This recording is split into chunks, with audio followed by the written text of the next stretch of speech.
देखि चिंतामग्न राजा शिविर को कले प्रस्थान। निद्रा काले देखी राजा एक अद्भुत स्वप्न उजागर हो राजा बसिले। तुरंत देवी समलेश्वरी स्वप्न कहले, नदी पक्षी रही अच्छी गुमदर रहुछि मुई एबे काहारी मध्य। शिमिड़ी वृक्ष मूले मत कर स्थापन, एथिपाई मंदिर निर्माण कर हे राजा। स्वप्नादेश दे देवी अंतर्धान है। निद्रा तेजी देवी को जी भाड़े राजा। शिमिड़ी वृक्ष मूले राजा देवी समलेश्वरी करले स्थापन।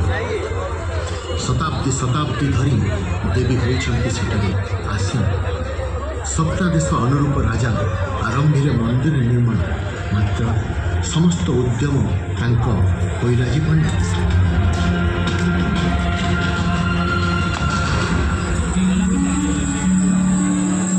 देवी समलेश्वरी परम भक्त